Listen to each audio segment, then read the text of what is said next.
Ladies and gentlemen, I'm your host for today's broadcast, Insanely 13, as we're preparing to get underway for the 7th race of this season of XRLX3.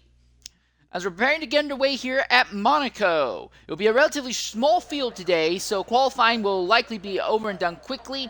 We are looking at wet weather qualifying session, interestingly enough, so drivers will throw on the intermediate tires, probably get out there, set a single lap, and then come in and not really push too hard to complete.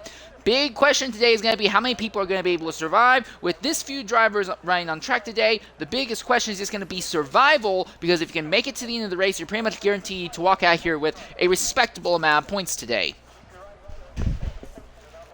Still waiting to see who the first people are going to be that will come out on track. And it looks like I might be wrong. Some drivers are apparently going to try and come out on the full wet weather tires. The first driver to leave the circuit is this man here, Plastic Love.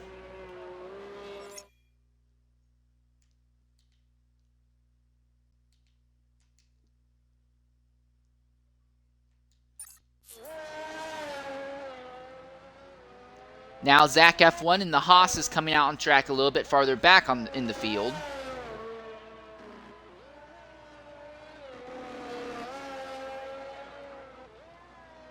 Big slide, but he's still on it.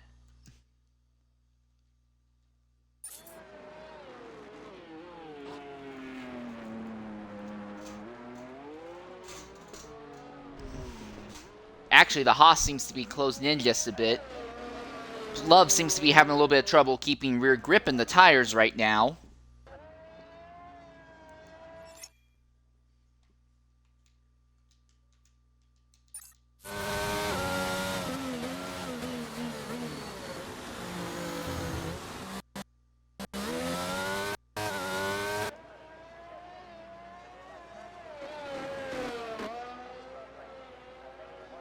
A little bit wide and sideways there. But the Williams will keep it out of the wall for now. Again, this is only the outlap, and he's hit the outside wall on his outlap. Now, I don't know if there's any damage to that car at this point or not.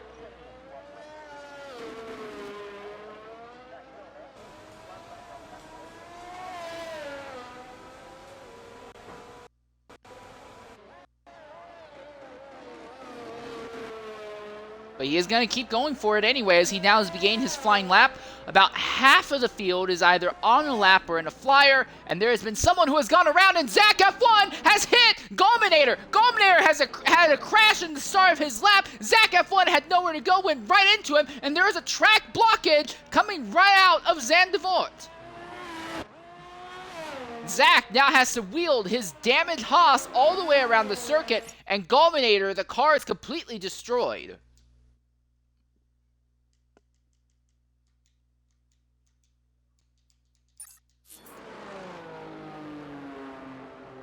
Wreckage has been cleared at this point.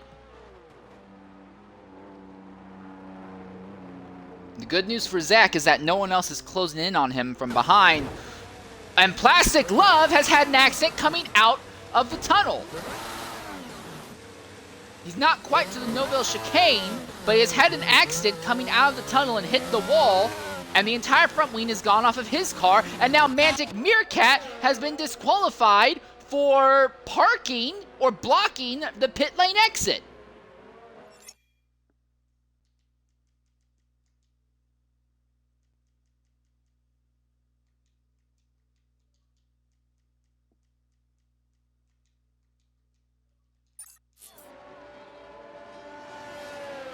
And Zach F1 has crashed out now as well. So now Zach is out of it. Not a single driver is able to complete a lap around this circuit.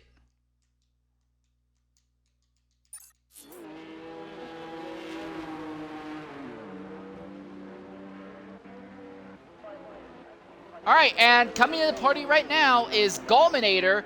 Gulminator, go ahead, include your audio. Big accident between you and Zach coming out of Zandvoort. What happened? Yeah, just, coming out of the pit lane, started to accelerate to get out on track, so I wasn't going to be blocking up the Hornet. He went up and just spun immediately in the wet conditions with zero traction. Just really unfortunate. Alright, well, big accident. Looks like you're going to be starting near the back of the grid, but... Oh, and now Herbago smashes the wall and rips off his front wing. So the question is, do you think you'll be able to survive the 50% race today? I do. It looks like the race will be dry conditions, so, because the Park Fermea came out with more of a dry condition setup anyways. So, I think when the race actually happens, it's going to be a war of attrition. So if I can just outlast everyone else, I'll make up the spots eventually. All right, well, I do want to say thanks for jumping in and speaking with us. Shame to see you knocked out like this so early. Yep, thank you. All right.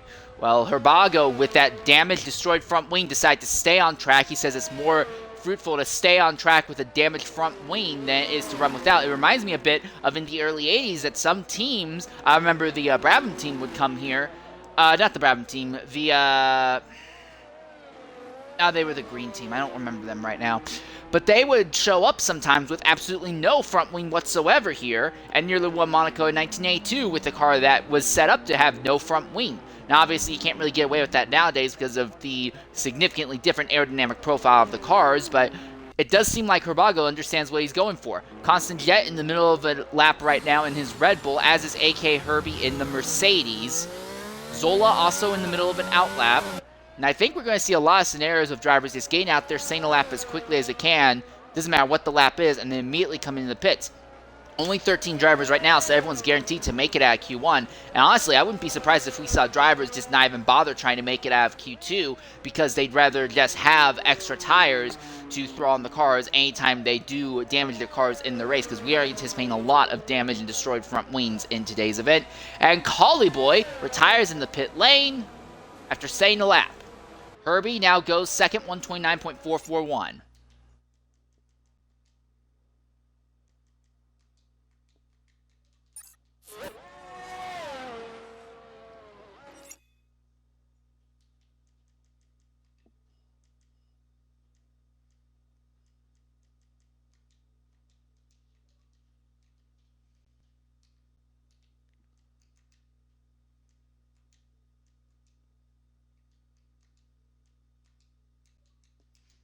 Oh, alright.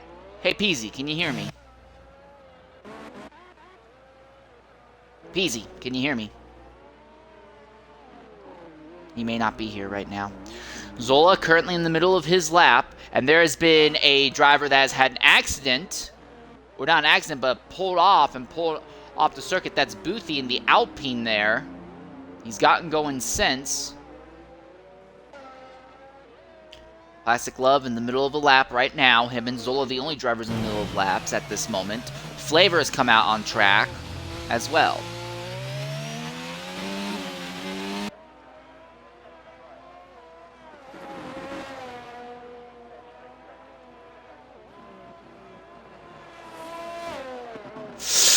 Ooh, wow. Zola really close to the outside wall there.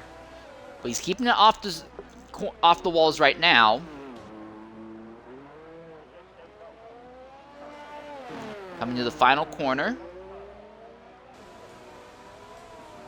And across the line, Zola will set a 130.194. I thought I was going to be a little bit harder on the throttle coming down the straight, but he is not. So 130.194 is all he'll set. Constant Jet has coming to the pits. Plastic Love coming around the final corners now as well, trying to get a lap in.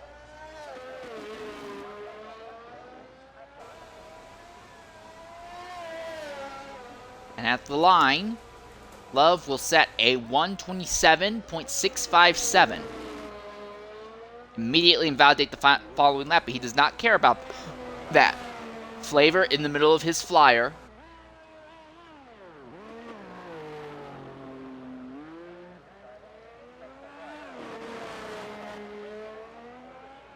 In that red and yellow Ferrari, he'll come across the line and will set a 128.639. Boothie in the middle of his lap, and we also have MSC SF7 in the middle of an outlap as well at the moment.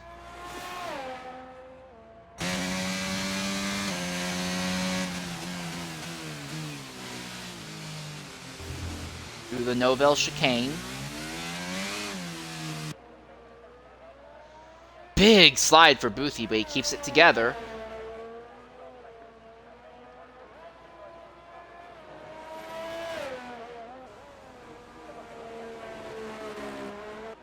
Is that Zola? Yes, Zola has had an accident. trying to get into the pit lane. Now, thankfully, he is out of everyone's way, or we believe he was out of everyone's way. As Schumacher is now in the middle of his lap. Here comes Boothie to the line. 132.770. Now it's just up to Schumacher.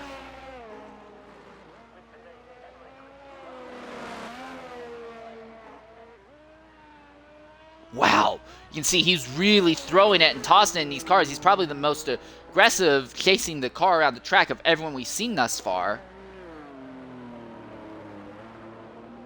But you have to wonder if it's actually gaining him any time, because he's going to be doing a lot of sliding with that car. Look at that. He's really fishtailing out of these corners, and then he's counter-steering, and he's relying on the fact that this is a slow-speed track to basically keep him out of the walls.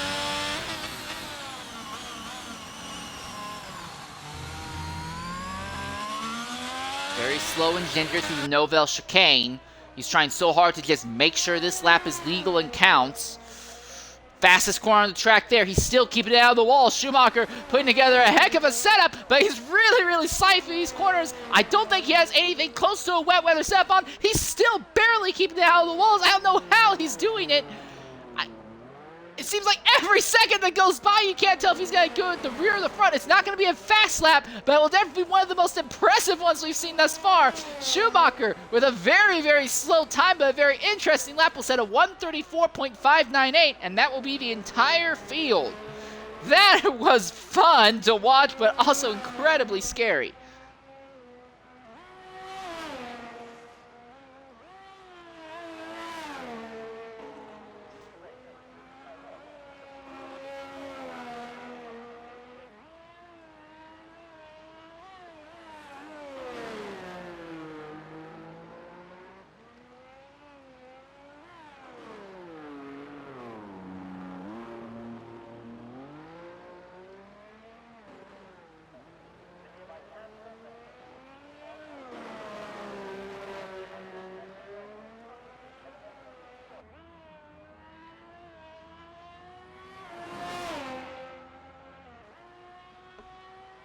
So Zola and Constantia has retired in the pit lane. Right now, everyone is in the pits, and we're waiting on Schumacher to try and make it back to the pit lane after he has set his time of 134.598.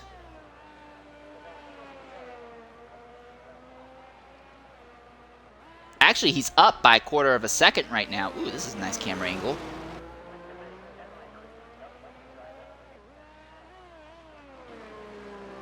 If he wanted to, he could probably stay with this lap and actually improve on time. There's not a whole lot of value in doing so as we see him come into the pits. And now we're likely going to see the rest of the field going ahead and retiring in the pit lane. Schumacher is now retired. Plastic Glove is retired. We're likely going to see Flavor, Herbie, Eggity, Boothie, and Herbago all retire in the pits shortly as well.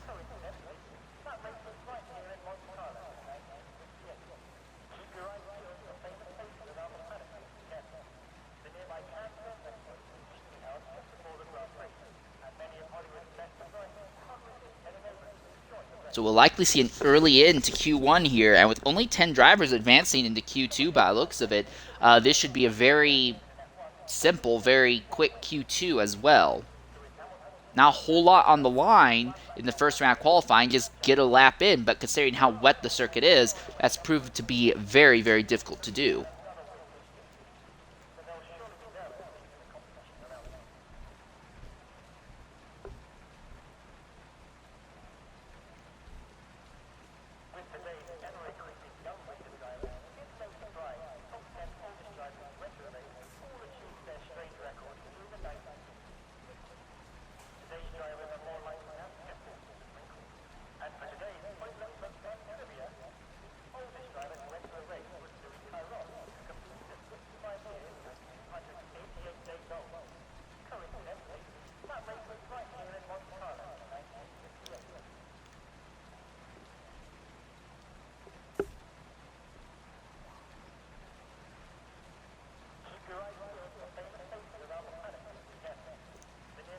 Waiting on the remaining 3 drivers to go ahead and retire out of this session right now.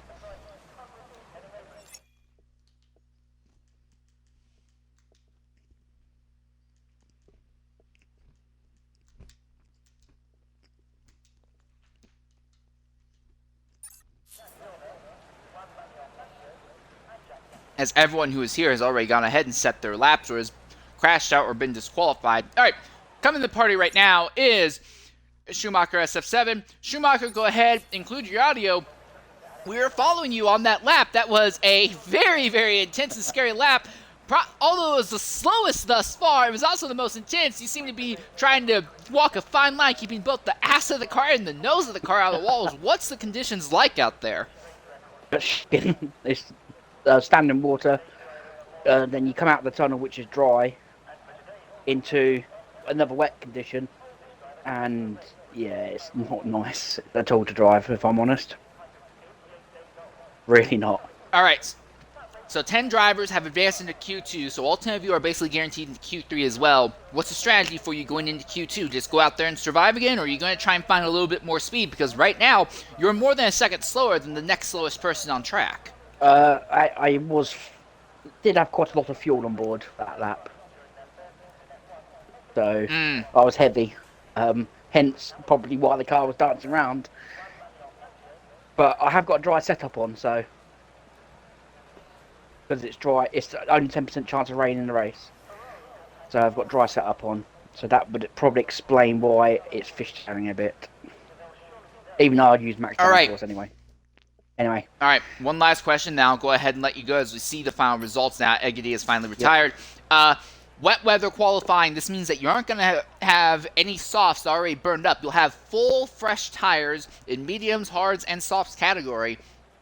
Are we going to see a little bit of a shakeup and not see people go medium, hard, or hard, medium? Or is the potential that we'll see people try to do multi-stops and just throw some flyer laps on the soft tires? Especially considering that in today's race, with only 13 drivers running, there's going to be a lot of clean track out there.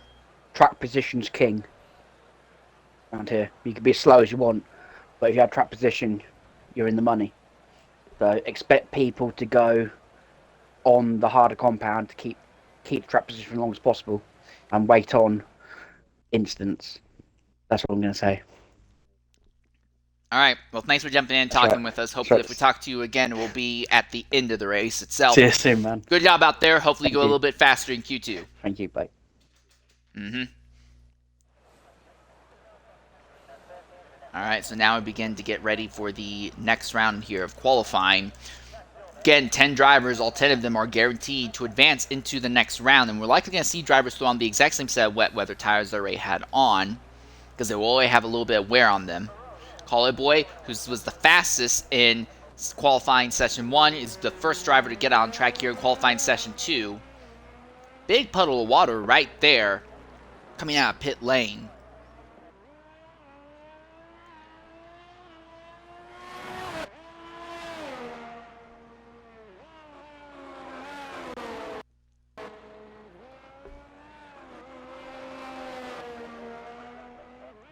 Ooh, really sideways. But he keeps it solid and straight. Running downhill. Now we're seeing a bunch of other drivers beginning to come out into the track.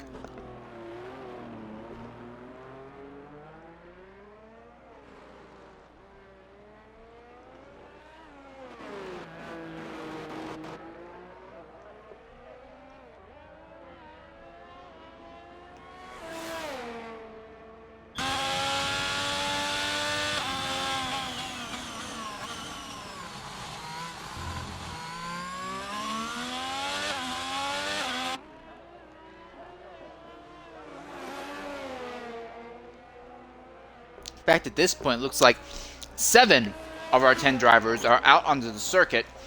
The Alfa Romeo just barely brushing the outside wall there. Keeping it straight, keeping it clean. We're going to ride side for a lap. I'm right on board with Caller Boy here around Monaco in the wet. See what it's actually like behind the wheel here.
So we were riding on board with Collie Boy there, 126.122. So he right now might be running a wet weather setup, which is enabling him to put down such incredible times at the moment.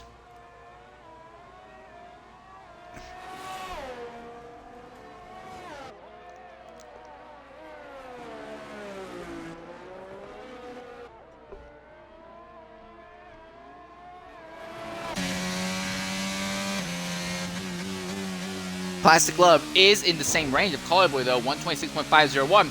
Boothie has just smacked the outside wall. I don't know if there's any wing damage or not to that machine though. There may be. He has slowed way down and let the Williams past.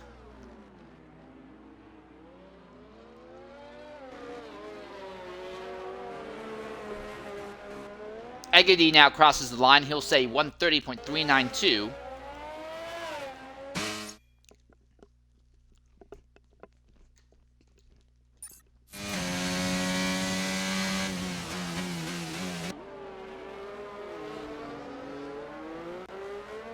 Alright, and coming to the party with me right now is PZ Frankfurt Man. PZ, go ahead, include your audio. Monaco, in the wet, probably the most dangerous scenario in all of racing with these cars. I'm glad to have you here with me. What can we be expecting for the remaining 9.5 minutes in the session? I mean, this is the most anticipated qualifying session of probably the season, as AKRB posted a 126.180. It's enough for second place in Q2. Monaco in the wet, it's already a really treacherous track because it is open public roads, like on a day-to-day basis, like 51, 52 weeks per year. And then there's one singular week when you have this kind of machine just rolling around. As I'm expecting Herbie, almost understeered into the outside wall on the hairpin. What to expect from Monaco? Probably the most hectic qualifying session of the season, because I mean, this is not a track where you can overtake. Most of the time, the qualifying session, that's a new fastest lap by Kelly Boy. This man is just improving. And Herbago just beats him to the top though, 123.327. Oh, that's the second faster than Kelly Boy. Oh, we have a yellow flag in 1 and 2. Probably people on the wall. That was Plastic Love, who was moving aside to let the Alpine of Boothie go by, returning the same favor to him that Boothie did when Love was on a flyer lap earlier. I wasn't there for Q1, but in the rain, I believe there were some people out before the end of the session. Indeed. Oh well, that was to expect. As Boothie's about to post his first lap, that's enough for fifth. It's a 126.699. So yeah, keep an eye on people qualifying here.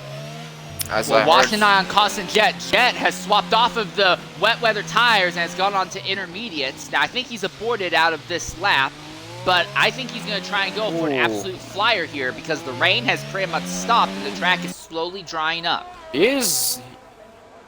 He might be about to post a fast lap. That's enough for fifth, 126.685. As Zola retires in the pits. Also, the two Ferraris of Flavored, Schumacher, Allen Track, and Eggedy has come to a complete stop on the racetrack. All right, now he's starting to get going. Let the Ferraris by, as Flavor is also on the intermediates.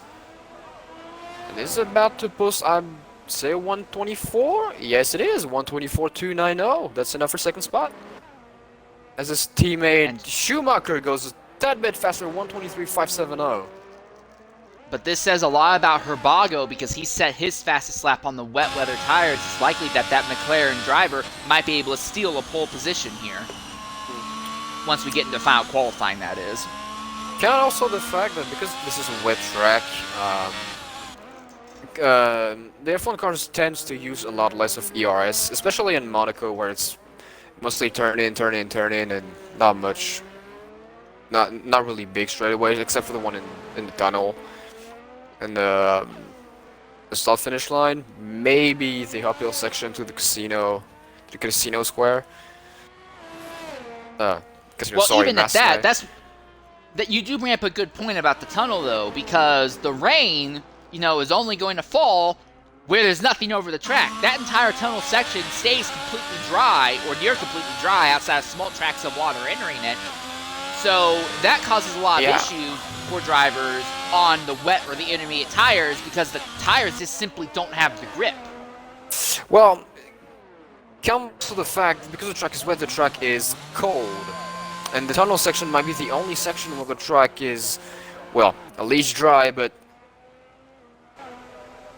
might be also a tad bit warmer than the rest of the track that is actually soaking wet. So this also might be the only patch of, I'd say, hot surface where you can give a little bit more heat to your tires. So I wouldn't count the tunnel section out, as Schumacher's going again for another lap. He was the last person to set a lap in Q1. He's going to be the last one to get a lap in Q2. He's trying to improve again. Now the rain, it is still falling, but has let up significantly, and most of the puddles have pretty much dissipated. The race itself is anticipated to be dry, so I do have to ask your opinion, PZ. Only 13 drivers for today's race. Dry track, you have as many tires of soft, medium, and hards, all fresh as you want. Normally, for most of the season, we've just been seeing single-stop strategies, medium to hards or hard to mediums. Do you consider running, like, hard, soft, soft, or medium, soft, soft today, though? Because with so few cars on track, you're not going to have to deal with anyone else being in your way. Personally, I'd go for a soft, medium, soft, because you need that traction at the start. But then, if you can go away from the pack, I mean, you have to go away from the pack enough to, when you switch to mediums, you're not in the pack anymore, maybe ahead, or... That's a new fastest lap by Schumacher, 1:21.897. So you were right about changing conditions. So now everybody that has retired in the pits cannot improve. But they don't need to, because we only have 10 drivers in this session, so they're all guaranteed to advance anyway. In a sense, them retiring might be a good thing, because they now know that they can use as many intermediate tires as they want in the final round qualifying. As opposed, Constant Jet, Flavor, Schumacher, they already have a 7 intermediates. They're going to have a significant amount of wear. They're going to be a little bit on the back foot when it comes to strategy going into the final round of qualifying.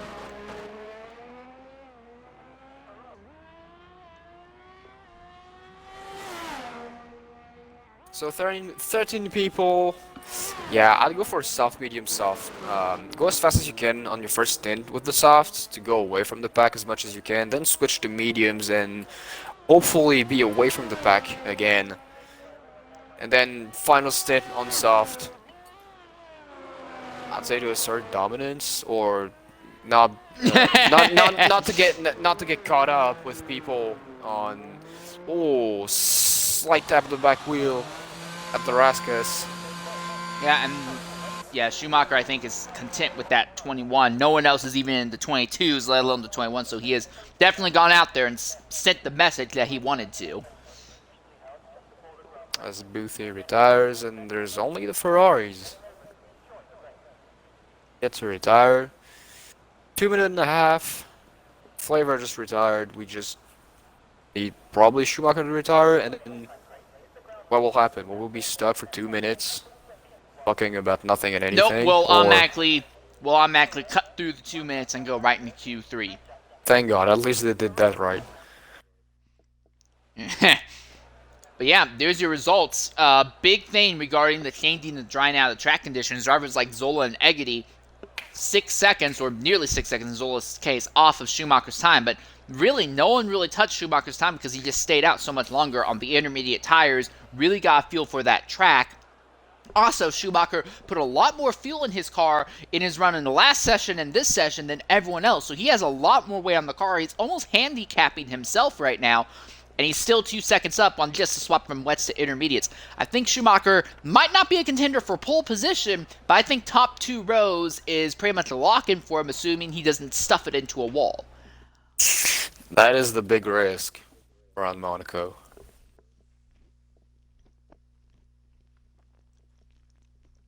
Again, the championship fight, the big fight, is between Schumacher SF7 in the Ferrari and Zola in the Red Bull, and we're seeing this season in X3 almost a repeat of what we're seeing in real life Formula 1 right now. The Ferrari is absolutely amazing in single lap pace. He pretty much outqualifies Zola every single race without issue. But as the race goes on, the Red Bull is significantly better at managing their tires and has a better strategy call, and that normally means that near the end of the races, the Red Bulls end up ahead of the Ferraris by the end of these events. So that's kind of what we're seeing here. Monaco is a chance for that situation to be reversed, because, yeah, Ferraris have great one-lap pace. They can utilize that track position and keep the Red Bulls stuffed up behind them, and might be able to keep the Red Bulls from overtaking them on track. They just need to make the proper strategy call in order to do so.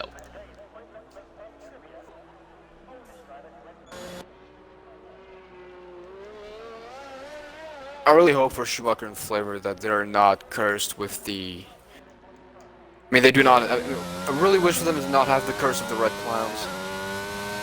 Because as we are seeing, Calibor first out on a set of softs, the track is dry, actually. Ooh. Yeah, I am right on board with Herbie, and I see one or two drops every now and again, but yes, the track has definitely dried out. The track might be dry, but the track is still cold, so this is why I've seen Calibor understeer already 3 times before entering the tunnel section.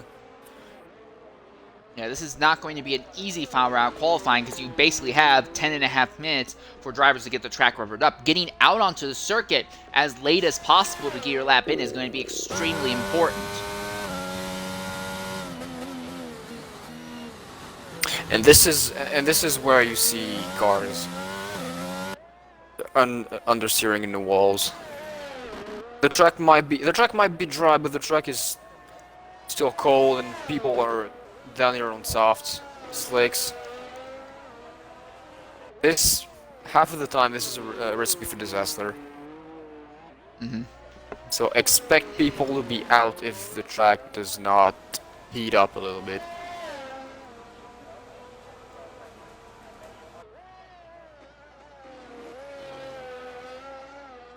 Another issue, though, at least this is me, again, the people who drive these cars in this game all the time won't have as much of a problem with it.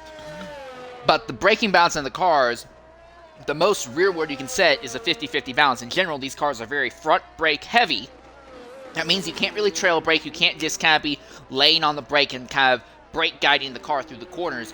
That causes a lot more issues when you're on a wet track or a nice green track like this, simply because the track's not going to help you. Tires aren't going to help you because they're struggling to get up to proper temperature. And you put the brakes down, you end up running the risk of overheating the tires, locking up the brakes, and going right off circuit. The way these cars are set up braking-wise can cause you a lot of issues here. And again, I'm still riding on board with Herbie, and I still see drops here and there on the track, but falling onto his helmet. But it's just not enough to turn the circuit back from being dry to even damp right now. So this is a very high risk, but potentially high reward scenario right here. And that is way faster than the session before. This is 1:16.332 that everybody will be chasing. Will be chasing after as Herbie crosses the line at 1:17.308. New fastest lap. Schumacher 1:16.225. Herbago 15.656, so Herbago is an outside contender for the championship as well. Agadi has just invalidated his lap in the Nobel chicane. Oh, did he just smack the wall and rip off his wing? No, he did not. Alright, I saw something wrong there. He's still fine.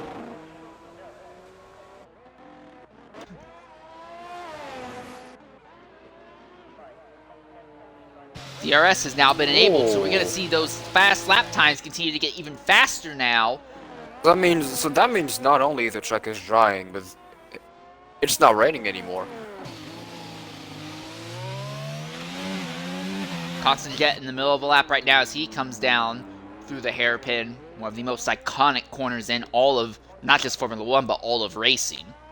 Also, for those of you who missed it, I believe I saw the headlines correctly. Monaco, and Hollywood now goes to the top 115.392.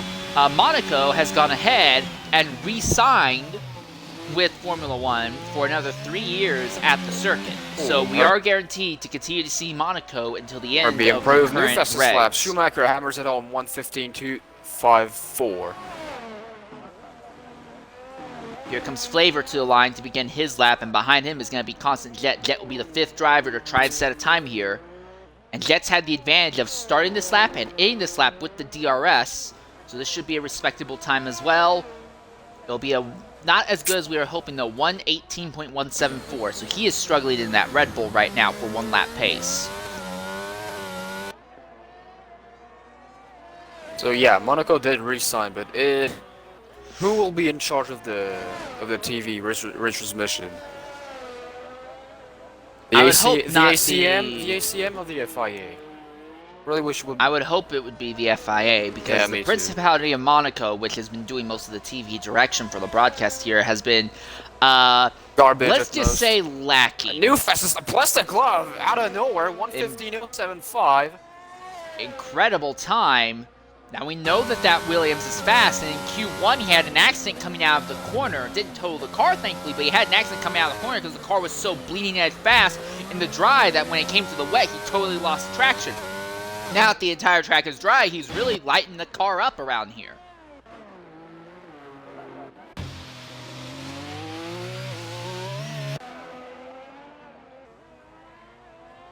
But in the meantime, I know I'm kind of specifying that each and every race I can attend, in the booth at least.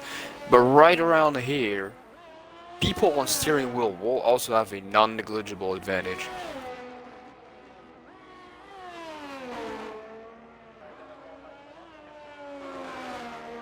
So we're a little bit more than halfway through the session. By now the track should be nice and rubbered up. Do you go ahead and throw the car out there now when a lot of drivers are in the middle of their lap, so that way you're on a flyer when they're coming in? But because here's the thing, you can do that, but you risk them accidentally blocking your lap. Or do you want to wait even later? Because the later and later you wait, the less and less likely you'll be able to get extra laps in. Zola did improve to 2nd place with a 1:15.145. Yeah. I'm still seeing drops here and there, but again, it seems like the rubbering up and the heating up of the track is accelerating much faster than the dwindling rain can do. So I think right now the track just continues to get better and better. Flavor coming out of the final corner right now. He put down some immense car control and put down some great times in Q1 and Q2. Oh, that's But enough. here in Q3, it's just not quite as good. 1:15.461. I say it's not quite as good. He's still within 4/10 of Plastic Love. But now that the track's dried out, we're seeing everyone's real pace. Ooh. As we're still Eggity waiting. the AlphaTauri to the line. 1:17.678. And Boothie on his way to complete his first lap. Waiting, goes around Larascas. Hitting on final stretch. Ooh. That's the new fastest lap, 1:14.821. Ooh! First driver into the 14s, and that's why I say that Boothie is one of the most amazing guys to watch in qualifying.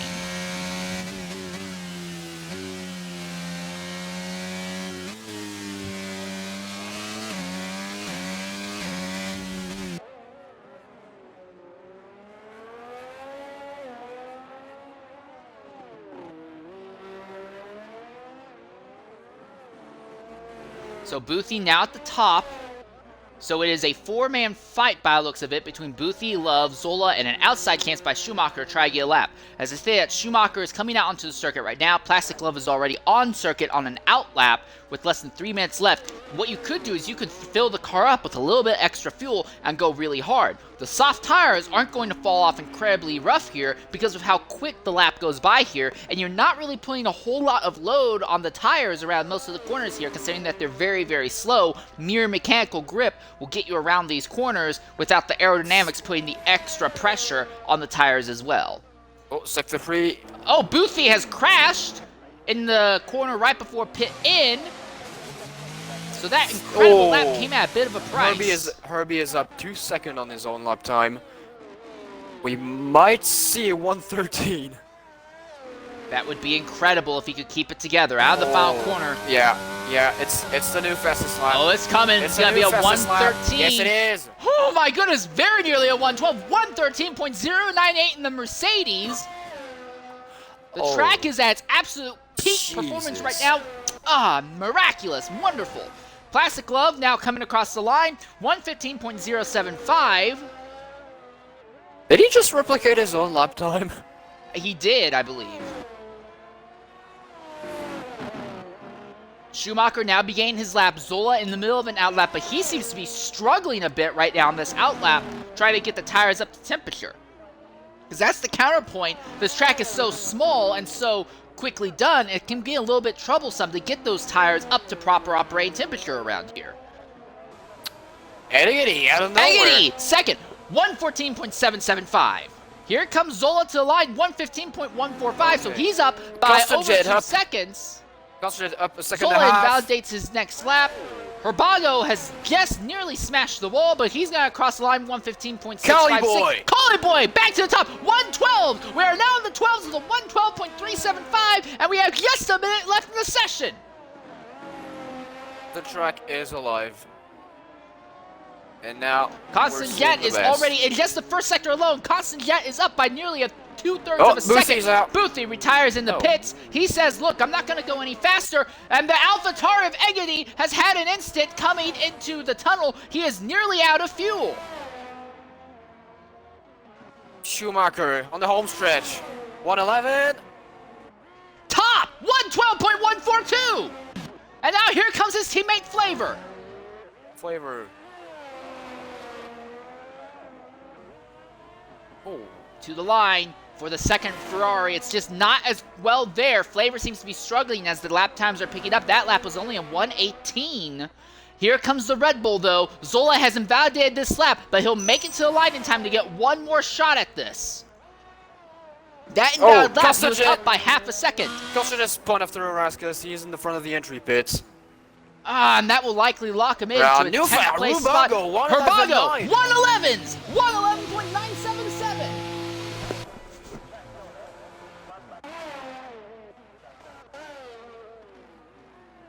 Schumacher is down on time out of Sector 1. Has he picked any up in Sector 2? No, he has picked it up, but he's still down. Schumacher needs to pull out a monster 2/10 in these final few corners. Plastic Glove, this is looking good for him. Oh, he did him. Who's left on the track now? Schumacher improves, but only by a 10th, so he's locked into second. So it's Zola and Flavor trying to improve at the last moment. Flavor is up by almost a second and a half out of Sector 2. Well, that's enough for low 113. 113 indeed. Fifth for Flavor. Here comes Zola to the line. How high up will he move up the grid? Looks decent enough, so 115. Oh, I saw 112. 112.9. I saw 112.2. Fifth for Zola. So the main Ferrari driver is ahead of his Red Bull rival in the championship, but the wild card in the title fight, Herbago in the McLaren, has pole position, the only driver to make it into the 111s. Is close. Look at that, only 65 thousandths of a second. And Schumacher, who I thought really didn't have a shot for the pole, came oh so close to it. And here's the other thing. Look at that gap in time. The top five all within a second of each other, but then the gaps start opening up significantly.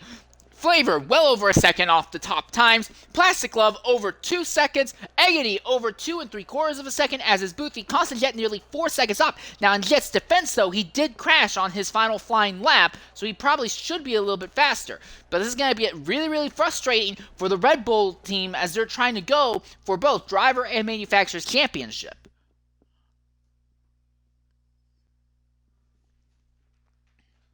The nice thing is, because Q1 and Q2 both ended so quickly, we're actually going to get underway for the race here a lot sooner than normal.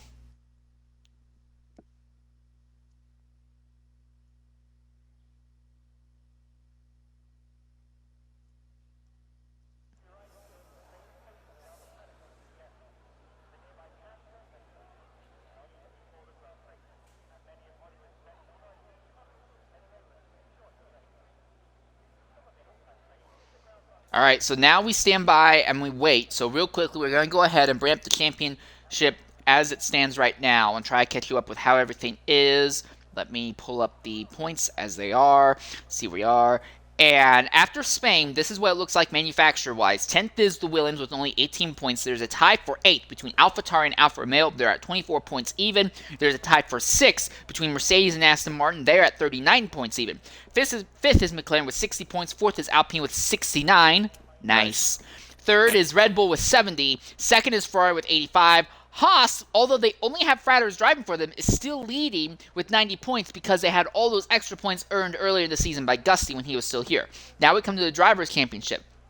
18th is XRO Snake with 1 point, 17th is Plastic Glove with 2, 16th is XRO Dave with 4 points, 15th is Constant Jet with only 5. We're hoping that he'll get more points like we saw in last year, but right now, it's not been a great start for him. There's a tie for 13th between Egedy and Galminair. They both have 6 points each. There's a tie for 11th as well. Mercedes, AMG, and Boothie 116 both have 10 points even.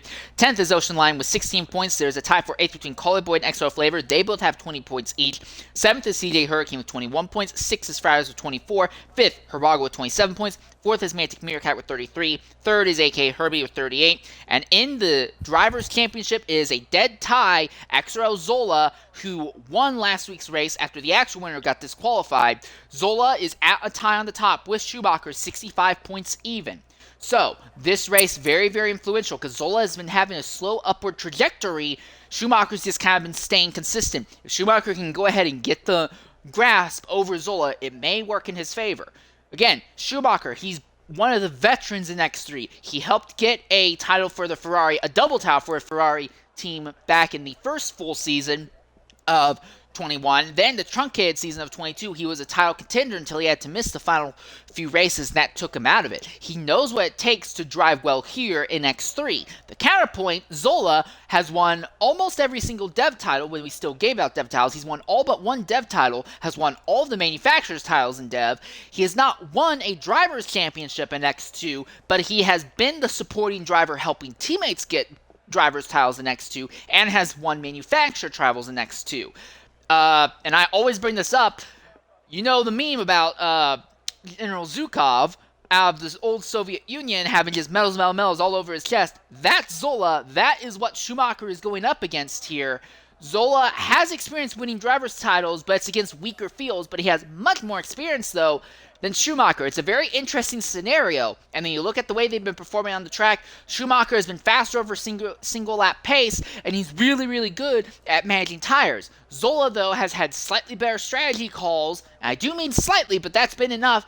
And Zola has been able to do better over longer runs. It seems like he is better at managing the fall off of the runs. Schumacher is just better on the runs by himself, but Zola is able to take the kind of fall off and manage it better than the little bit of fall off that Schumacher has. It's a really strange difference to notice, but it is something to point out, and that's one of the things that is making this title fight a little bit interesting. It's not quite what we're used to seeing in X3. Normally it's just 3, 4, 5 drivers just kind of throwing everything at the wall, going ham at it.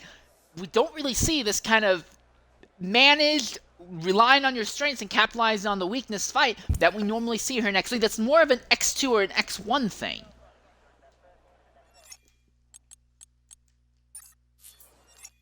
Real quickly, as I look at the race director, right now it says that everyone is starting on the medium tires with one exception, XO Flavor in 6th. It's saying that he's going to be starting on the hards. Also, Fratters has missed qualifying, but he has joined us for the race, so we'll be having 14 drivers for today's run today. Galminator and Zach had an accident in Q1. The moment Galminator came out of pit lane, he put the power down, the car spun around coming out of Saint-Devote, and it blocked the track for Zach. Zach speared to the side of Galminator, destroyed Galminator's car. Zach took the injured Haas, limped it about halfway around the track before the lack of a front wing caused him to total his car as well. Mantic Meerkat got disqualified as he was trying to move aside for his teammate Herbago to go by. He got unfairly disqualified for that, which is, in my opinion, frankly, bullcrap, but whatever. So that is what has kept those 3 drivers from actually properly contending for top 10 spots. But now as we're going to get into the race itself shortly here, this could go any way, because if it ends up being a low it ends up being a circumstance where a lot of drivers feel they can survive without hitting the walls. Track position becomes key. But if we have a lot of drivers hitting walls, or heaven forbid in the first lap or two we have one of our front runners hit the wall and cause a track blockage, then it just becomes survival. Survival becomes everything. We've seen Monaco races here for XRL go either way, as we're now coming into the final 30 seconds of the countdown until we get underway for the track here. Also, we will have one warm-up lap, so drivers will have a chance to get their tires up to temperature somewhat here.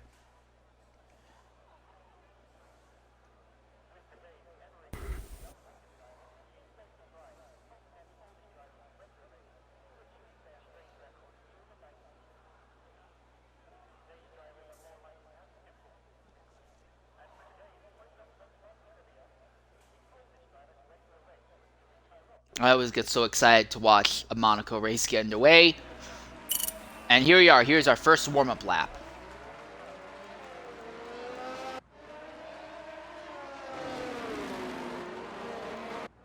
So in the end, Schumacher is also choosing to start on the hard tire compounds.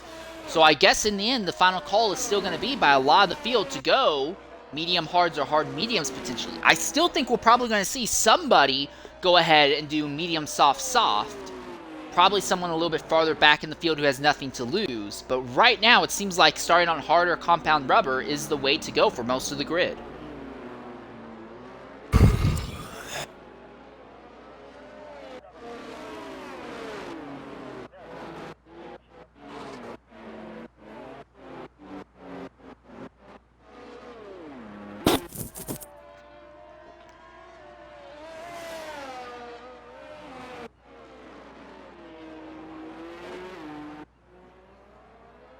This is going to be kind of interesting here because this is a really short lap, but it's also a very slow lap as well. For the drivers up front, Herbago, Schumacher, Colliboy, they're not going to really get the full benefit of this warm-up lap because I'm looking back at Fratters in 14th. He is way off the back of the grid right now.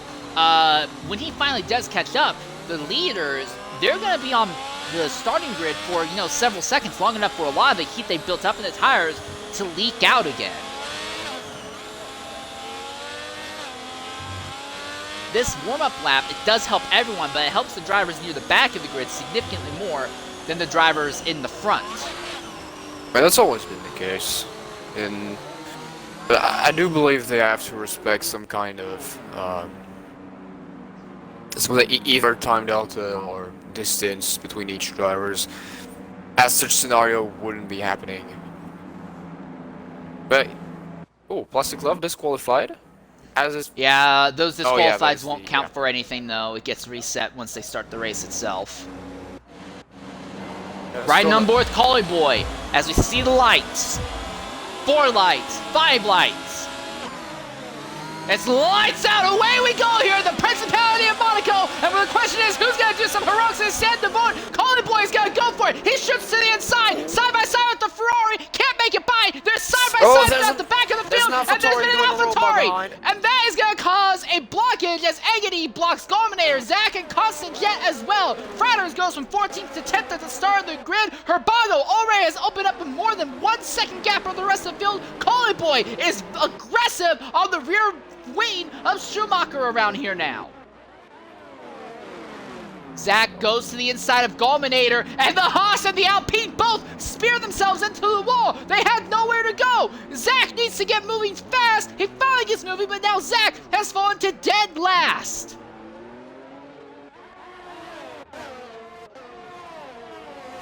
Plastic Glove right behind Flavor. Flavor needs to do everything he can to put pressure on Zola here to keep Zola from being able to properly put good lap times down.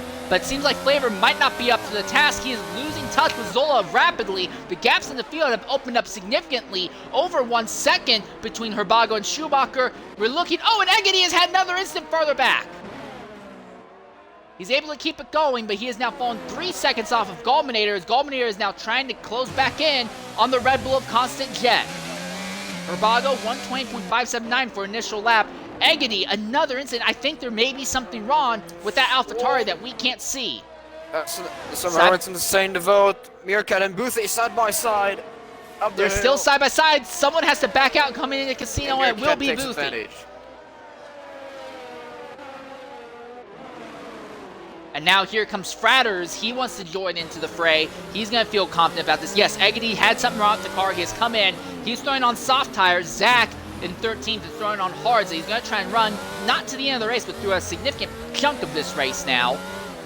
But I'm watching the gaps. Hards just have no pace whatsoever here compared to the mediums. But this might work out in Schumacher and Herbago's favor. Herbago has a massive gap over the rest of the field and has no worry about lap traffic for right now. Schumacher seems to be able to keep Collie Boy behind him. And as long as he's able to do so, Schumacher has the advantage of clean air. Meerkat gets a penalty for a contact with Fratters, and Zach has crashed out, and the Haas has crashed out. Yellow flag only in that sector right now, though. So Zach, an accident in qualifying, an accident in the race as well. And for the Haas, that is on top of the manufacturer standings right now, it is not looking good for them going forward. Herbago comes up and will pass where that wreckage was, but they've already got cleared out. But look at this gap. Herbago 4.6 seconds ahead of Schumacher right now. Yeah, but as long as Schumacher can defend... Oh, and we've had the Alfa Romeo in the wall. And Collie Boy, who was one of the fastest in qualifying, is struggling with no front wing now. Now he has Zola, he's gotten by him. Flavor is now the one stacked up behind the Alfa Romeo. Where does Flavor try to get by here? Because Flavor can't stay behind this Alfa Romeo forever, because that's the Williams of Plastic Glove right behind. Oh, the smell disaster, yeah. Slight contact on the inside of the tunnel. Tries to make the turn. Can't do much with the front wing. Yeah, and Collie Boy is just staying ahead enough of Flavor. He's holding up both Flavor and Plastic Glove real badly, so this damaged Alfa Romeo is really splitting up to what had been a lead pack, and this will likely have big ramifications as this race goes on, because Zola was able to get by the Alfa Romeo so quickly. Now Zola has no worry about fighting anybody behind him. Zola can just go ahead and put full pressure on trying to run down Herbie. Herbie is still trying to do something to Schumacher, but Herbie is in the aero wake of that Ferrari. Now again, Monaco is such a slow track, aero wake doesn't mean as much to the tire degradation as it would as other circuits, but still there, it's still going to have an effect. Herbie on the softer tires, and behind the aero wake of someone else, Herbie is going to be setting himself up for failure later on because these tires are going to be in such a nasty position going forward. Collie Boy has finally made into this pit lane. He has thrown on the soft tires. Fratters came into the pit lane. He has thrown on another set of hards. I also believe this is a great call from Schumacher to have gone and started the race with hard compound, as he is basically defending as much as he can, but everybody behind him will be forcing a little bit hard on their tires, and I believe everyone behind them is on mediums. Yeah, so that means Zola will catch up.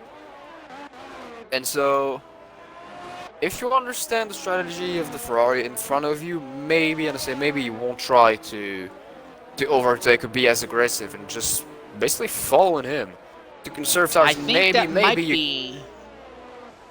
I think we're starting to see, I don't know if drivers are intentionally backing off or what, but Herbie is falling off of Schumacher just a bit here. He was consistently less than a second behind. Now he's been more than a second behind for most of this past lap. Zola is, although he now has no pressure from behind, he is losing time on the Ferrari and the Mercedes ahead, and Flavor in fifth is actually closing slowly back in on Zola. So there may be either a setup issue or it's a call from the pits to Zola to say, hey, don't push, conserve, conserve, conserve. It's hard to tell right now this early in the race. Oh, side by side, Boothie makes a dive on Plastic Glove. Boothie's gonna go around the outside. He's trying to make it work around the outside. He's going to make it work, and the Plastic Glove hits the inside wall. Here comes Mantic Meerkat now to fight back, and the McLaren has to back out of it in the end. Oh, but the Willis is in the wall again. Boothie got by Plastic Glove with an overtake of the day, I'd say, and Plastic Glove has totally had his rhythm broken by it. There is wing damage on the front of that car now.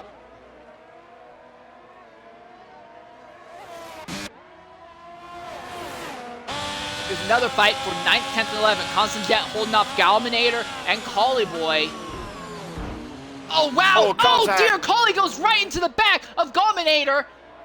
There will be concern about maybe one of the rear tires being damaged on Galminator's Alpine, but Collie Boy with bad wing damage, and now Plastic Glove in the pits. He'll lose his position to Meerkat and will fall deeper through the field now. Fulminator still putting pressure on Constant Jet. That Alpine will have DRS down the straight, and Gulminator comes into the pits. Gulminator and Boy both pitted. So did Gulminator hit the Red Bull as well? Well, this will put keep Plastic Glove in the points paying position. He will stay ninth ahead of Boy and Gulminator. For Boy, full wing swap. Gulminator, full wing swap. Gulminator, they throw on soft tires. Boy, they're throwing on hards. Lap 6 out of 39. A little bit sus if you ask me, but that is way too soon to go on soft. I think at this point, Gulminator is just on the mindset of throwing on the softs, and then once the softs are burned up, he'll throw on hards to go to the end of the race.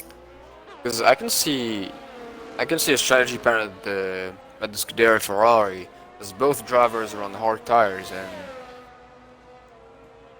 we also know that Flavor is the best driver in the field at saving his rubber, so we know that Schumacher and Flavor will not be coming in at the same lap as well.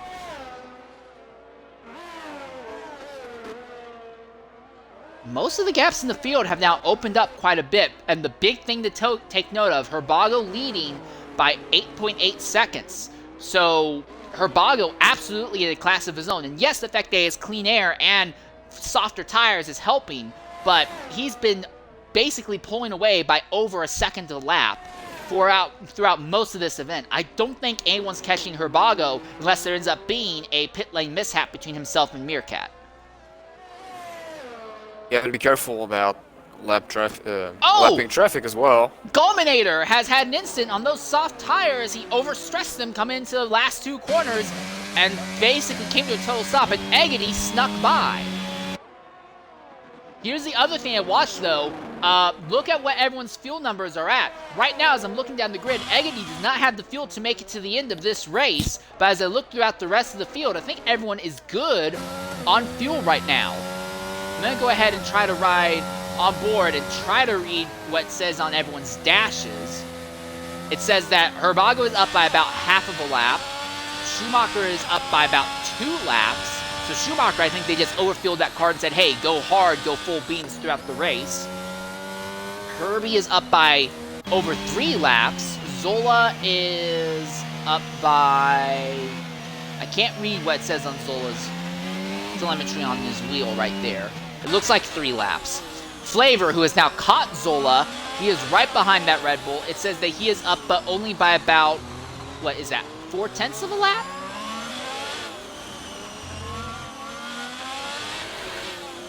No, he's up by 4 laps. Boothie is flying around his Alpine. He is up by just a little bit over 1/3 of a lap. Meerkat, who is right behind him, is up by over 2 laps, nearly 3 laps actually. Constant Jet, who is 8th right now, as I'm looking at their wheels. Is that +7? No. I think that's a +7. +3? No, it's a +3. Oh. It's still a lot. Plastic Glove, who is on the Williams, who thankfully +3 the Williams again? has the absolute the Williams has the absolute best HUD design. I don't care what anyone says. Putting the HUD on the wheel is absolutely cancer. But yeah, Plastic Glove up by +3. The Boy, Alfa Romeo +3 up again. by +3. Gulminator up by 4 laps. Eggity is up by... Well, he's down, I believe. Yeah, he's down by 0.06. Yeah, he is down. Yeah, this could be As problematic for Fratters Eggity. is 0.002. Oh no, Yeah, he's, so wait, Fratters he's is down. Fratters is bleeding on the line. Not really in a position to take advantage either way. He's not gaining, he's not losing. Oh, as he lost a bit of wing going in Portier. This is going to get interesting because Fratters is Herbie's teammate. He is right ahead of Schumacher, and I would not be surprised if we see the Mercedes here try to hold up the Ferrari behind as much as he can to give Herbie a shot at overtaking Schumacher. I'm kind of waiting for some kamikaze move out of Schumacher as he lets both goes by. Yeah, but that still worked out significantly more in Herbie's favor than it did in Schumacher's. The thing is, Schumacher now has clean track ahead. And Fratters has stayed on track despite the damaged wing, interestingly enough. Also of note, Meerkat has caught Boothie. Now, Boothie does not have any time penalties, and he's been one of the few drivers we've been seeing making overtakes on merit, not just capitalizing someone else's mistake. He is actually charging out there and actually making stuff happen. So now that Meerkat has caught him in the McLaren, this is very interesting, because Meerkat is going to try to have to do to Boothie what Boothie has been doing to other drivers throughout the day. Herbago has now gotten by Egedy and put Egedy a lap down, and Plastic Love gets by Constant Jet. Yeah, Jet is pitting, and they are repairing the front wing overall. So some sort of front wing damage to Jet will trap him back down to 9th, probably fall all the way to 10th as well at that. And we have gone caution-free all day today, but it's Monaco. I know we're not going to stay caution-free throughout the entire race here. I'm not even going to bother hyping us up for that. If we get our first caution-free race at Monaco, I don't know what I'll do, but I'll do it. Yeah. Well, I will say this. It would be believable, as Flavor has now caught Zola and is trying to get by that Red Bull. It would be believable because we've only had one actual accident on the track. We've had a lot of drivers hitting other drivers or hitting walls, but nothing really putting somebody off pace. We've only had one accident thus far. I was in a corner of the track that no one else was at. So I understand why we've not had a yellow flag this far, but it's going to happen. It's bound to happen at some point, probably when someone gets off of one set of tires and gets onto another one and overstresses cold rubber. I saw Mintic Meerkat doing a NASCAR move on Boothie on the exit of the Rascus. I mean, I can understand with tin-top cars that you're going bumper to bumper, door to door, and having a little bit of contact. I mean, motorsport with tin-top cars are mostly contact sport, no matter what you say or what you think. But in open-wheel cars, games physics really forgives what people do.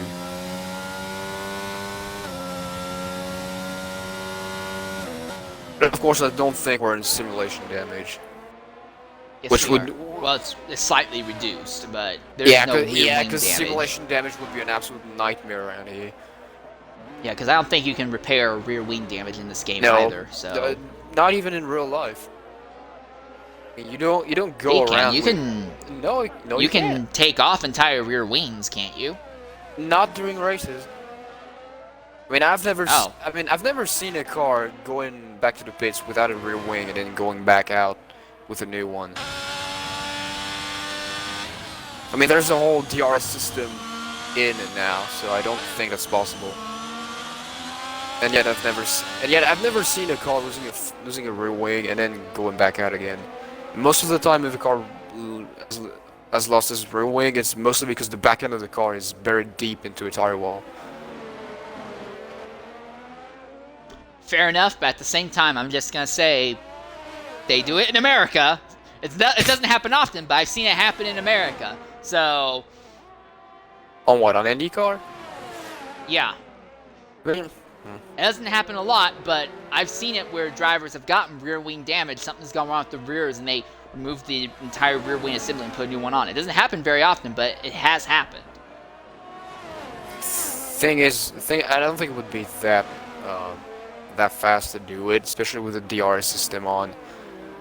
Yeah, When you mention that there is the DRS system, it's so easy for me to forget that the no skill overtake system is there, and yeah, that would complicate matters significantly. I'm continuing to watch this fight for 4th, and Zola, I don't think he's conserving tires anymore. I think that Red Bull is just struggling because Flavor is absolutely pounding Zola's rear end here around every single corner, on every single surface on this track. He can't seem to top him, but he is definitely pounding him throughout all this circuit here. The other fight I'm watching is Boothie versus Mantic Meerkat. I quite can't get if Mantic Meerkat is waiting for an opportunity or he's just following him and conserving his tires. Yeah, because in Meerkat's case, he is on the exact same tire compound that Boothie is on. So it's not like there's a whole lot of advantage to be had by just hanging out behind. Meerkat's hurting himself the longer he's stuck behind the Alpine. Eggedy and Constant now both pitting. Constant throwing on soft tires. Eggedy in the AlphaTauri pit throwing on the hards, and Eggedy will probably make those hards last to the end of this race, assuming he stays out of the wall. Lap 14, we're a third of the race in. We might be seeing... Ooh, big twitch from the Alpine of Boothie. We might be seeing... I mean, nobody started on soft compound, right? Nope, no one started on the softs. Well, might begin to see movement around lap 20, 22 for medium tires to go back in. So I'm not expecting any pit stop now.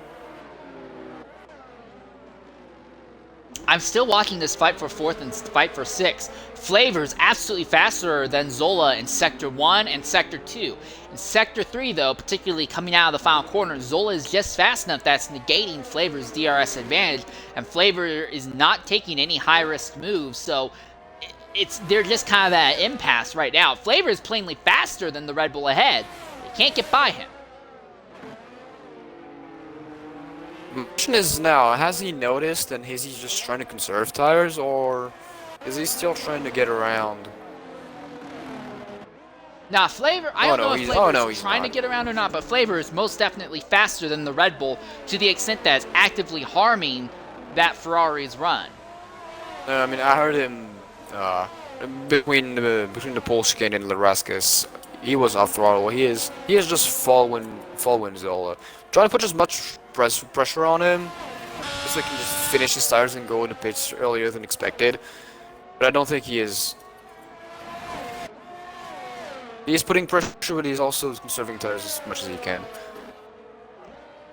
And Flavor is the best driver on track. And that's a yellow. Mercedes. That is Fratters, who has had to come to a complete stop and then reverse in the second to last corner. He will be able to continue, though. But that is your leader, Herbago, who is about to put Fratters another lap down. And at this point, Herbago, 20 seconds over Schumacher on track right now. I believe he has a... Does he have a free pit stop? Not quite. If he can get to about 25 seconds, he'll have a free pit stop. Oh, yellow flag sector Oh, 1. and that's Fratters. He's crashed out. That's the That's- same place that Zach crashed out at. We're still green for the moment, though. From where he is now, I believe that will be a safety car at some point, maybe a VSC. But you can't park that, mate.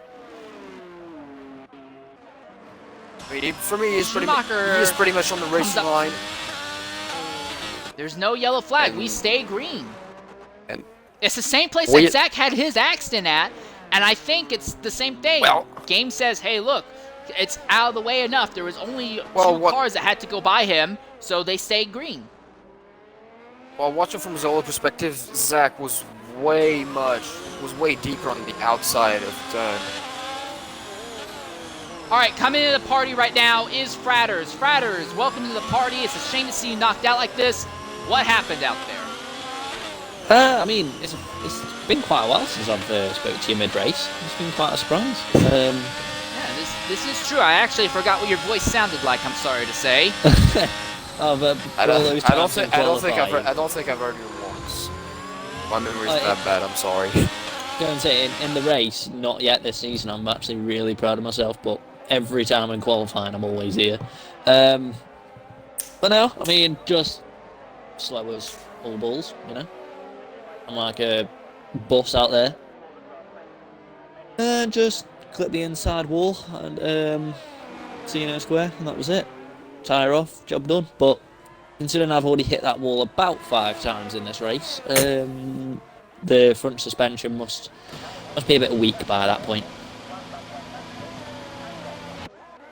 Well, sad to see you knocked out of the race. Your teammate Herbie is still on track in the podium positions, running 3rd. Do you think that he can still bring home a 3rd place position today? I hope not.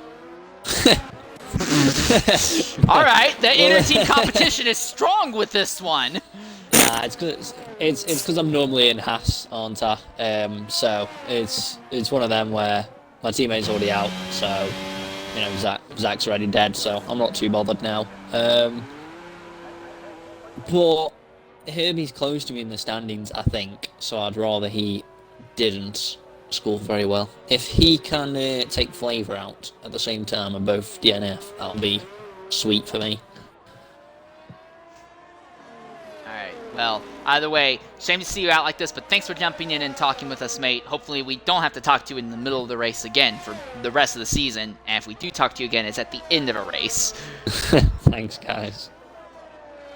Alright, well, speaking of which, Herbago has completed his pit lane stop Zola and has also stays gone in the pits. 2.4 seconds ahead of Schumacher. Yeah, Zola came into the pits, and they actually held up Zola a bit as Constant Jet was just leaving the pits as Zola was coming in. So not the greatest timing in the Red Bull camp. They threw on hard tires, and also Zola had to do a complete wing change as well. So that was not a scheduled stop. Schumacher is 2.4 seconds behind Herbago and still has not yet made his stop. He will have to jump over to another set of tires, probably mediums before this is up. Flavor is 23 seconds out behind Schumacher. There is the AlphaTauri of Egedy ahead of him right now, though. Egedy is faster than the Ferrari and is trying to open up a gap against him. But we stay green. We've gone almost half this race without a yellow flag today. We're gonna be past the half point at the end of this lap. Oh, Zola's caught Boothie. Zola's trying to get by Boothie. He's faster than the Alpine. Can he figure out a way by him? He was looking for it there coming out of Casino.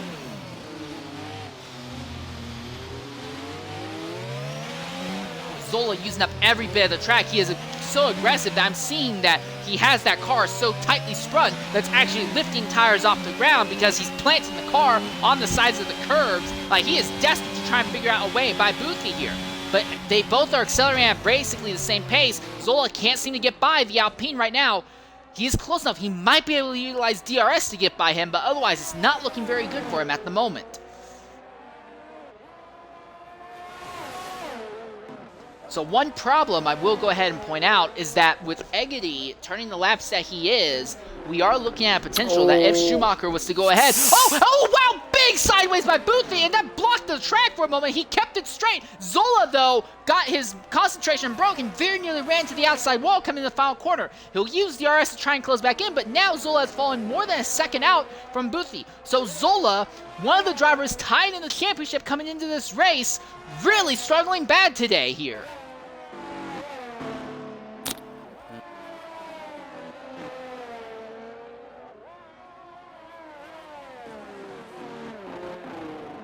Oh, new fastest lap by Herbago has Herbago. just set the fastest lap. 1:14.737. Everyone is on the hards except for Plastic Love in 9th, who is on medium tires that have a little bit of wear on them. But Love is going to likely jump off those mediums at some point and probably throw on softs to go for fastest lap point.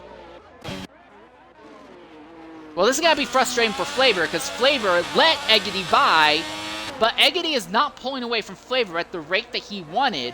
And at the same time, Egedy has pulled away just enough that when Schumacher makes his stop, Schumacher's going to end up behind lap traffic. So this has really gotten a little bit frustrating in the Ferrari camp.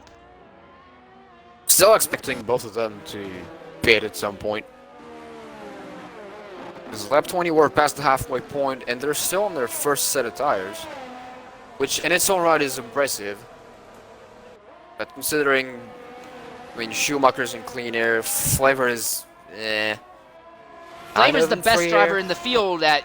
Yeah, but Flavor's the best driver in the field at managing tire wear. Now, it comes at pace. He doesn't have the greatest pace, but he's able to make tires last 5 to 10 laps longer than nearly anyone else on the grid. Herbago, another fastest lap, 14.6 now.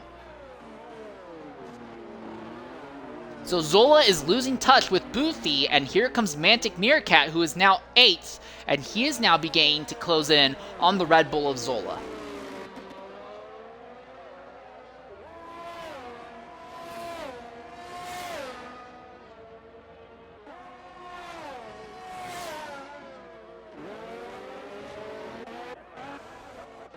Big thing for Herbago, though, is that he is about to catch Constant Jet and Gulminator. He'll put Jet a second lap down and Gulminator his first lap down.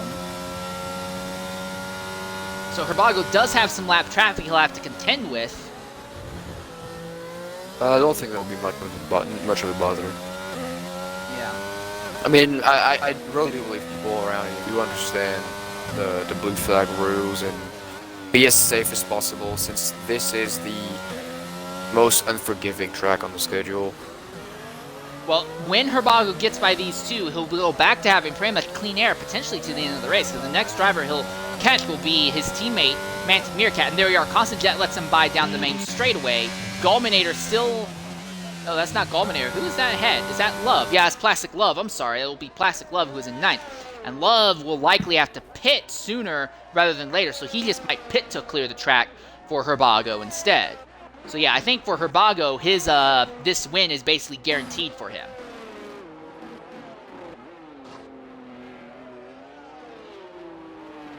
Schumacher is now far enough ahead of Flavor that he'll have a free stop. Eggedy has actually fallen back Zola behind. hit the wall on the inside of the Nivelle chicane. He has lost a bit of front wing. And let's Mantic Meerkat by. And Zola, this is bad news for his championship fight. Will he have to pit? Because if he has to pit, he's likely going to fall behind Plastic Glove. And not just that, he's going to start coming into a potential scenario where he'll go a lap down. And yes, he is going into pits. And this will put him behind Plastic Glove for sure. Gulminator, he's not going to fall behind Gulminator, but will likely go a lap down to Herbago. Yeah, here comes Herbago now out of the final corner. So Zola will go a lap down now.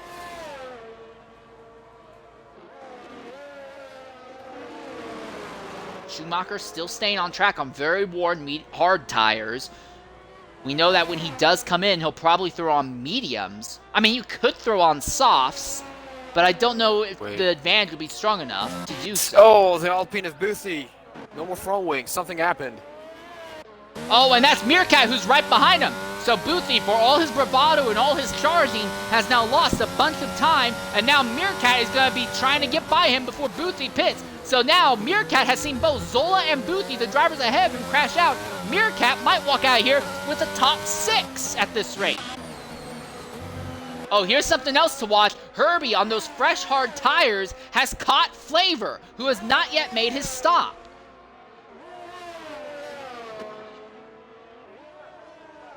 Now, the AlphaTauri of Eggedy did pit, so it is clean air for Flavor once more. But now Herbie, on the fresh hards, is behind Flavor, and he is going to jump back into a podium position once Flavor pits.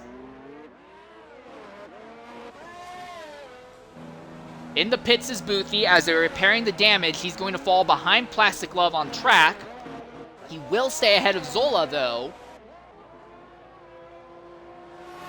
But now Boothie is a lap down, Plastic Love is a lap down. Only the top 6 drivers are still on the lead lap because we've stayed green from the start of this race. And Boothie has come out behind the Ferrari of Schumacher. There's almost this 30-second gap between both Ferraris. The Herbie is still there, and we're about to be two-thirds of the race in, and both Ferraris have yet to pit. I think the strategy would have been starting on hard, but then stretching them up the most they can and go back on softs. This is a really bold. We do have a lot of free soft tires available. It's a bold strategy.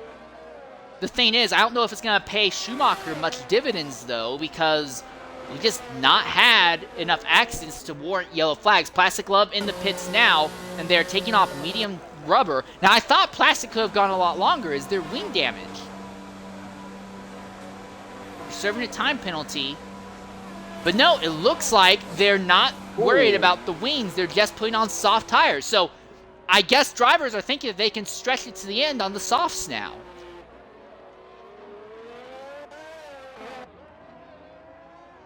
So this is going to get interesting because now a lot of the drivers who are a lap or multiple laps down are going to be faster than most. Herbago is the exception, but they're going to be faster than most of the lead lap cars. Zola has caught Boothie once more now. Boothie is ahead of the Red Bull at the moment. Zola has tires that are just 1 lap older than Boothie's, but they both are going to try, and Boothie has let Zola go on. Boothie just moves aside and lets Zola by. Oh, there's damage on Boothy's car. That's why. He has front wing damage.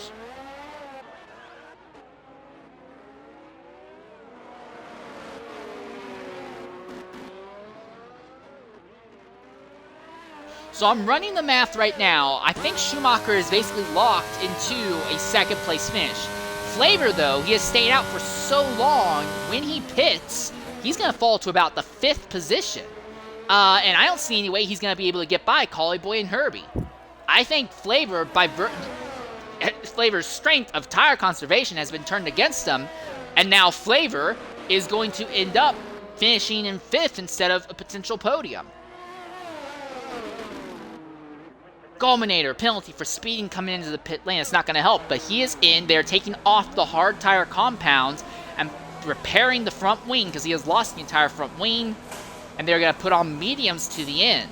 So not everyone seems to think that they can make softs last to the end as it is right now.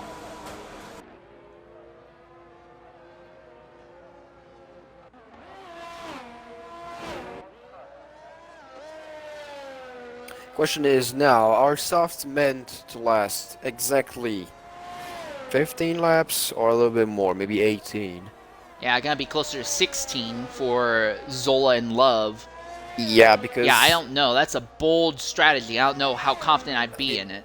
this is a bold strategy, but at the same time, if you're pitting now for soft and soft only lasts for 16 laps at most, that means you will end your race with basically dead soft tires.